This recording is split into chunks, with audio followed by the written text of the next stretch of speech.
नमस्कार, capital TV Uttar Pradesh में आपका स्वागत है और मैं आपके साथ प्रिया बिस्ट।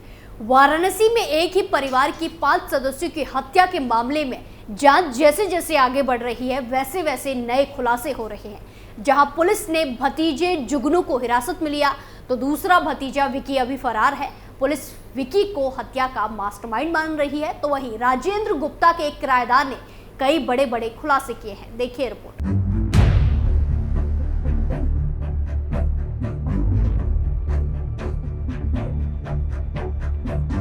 उत्तर प्रदेश के वाराणसी में 5 नवंबर को हुए गुप्ता फैमिली हत्याकांड में नया अपडेट सामने आया है।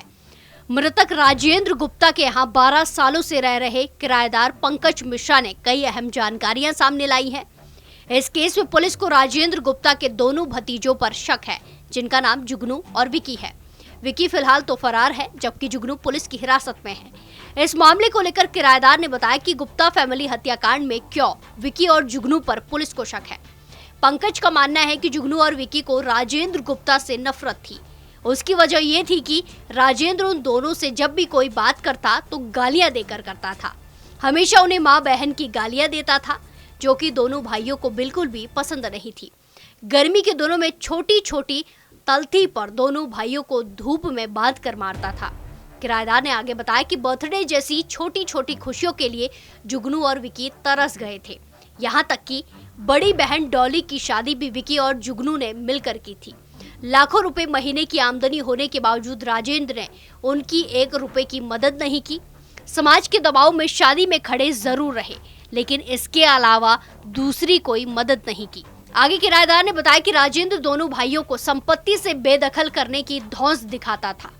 इसी बात से दोनों भाई डरते थे। अपनी दादी से भी वो इसका जिक्र करते थे, लेकिन दादी भी विवश थी। एक दिन तो विकी अपने बर्थडे का केक छुपाकर मेरे घर लाया और कहा कि अंकल इसको फ्रिज में रख दीजिए, बड़े पापा देखेंगे तो गाली देने लगेंगे।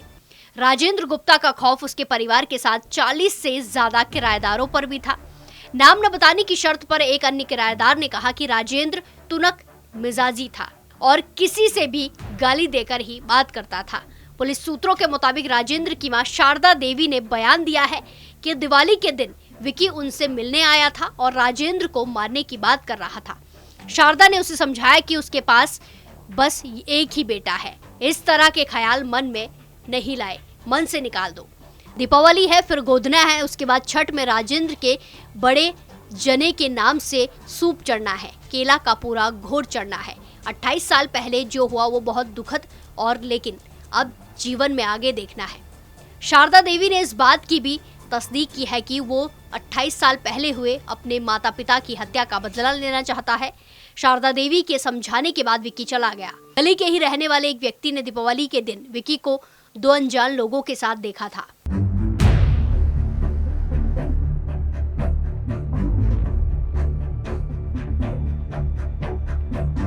पुलिस विकी को इस वजह से भी मास्टरमाइंड मान रही है क्योंकि उसका मोबाइल स्विच ऑफ है और वो फरार है। उसकी धरपकड़ के लिए बेंगलुरु, गुजरात और महाराष्ट्र की टीमें लगी हैं। वहीं उसका भाई जुगनू पुलिस की हिरासत में है। वहीं इस मामले में क्या कुछ आगे निकल कर सामने आता है, इसी पर सबकी नजरें टिकी है।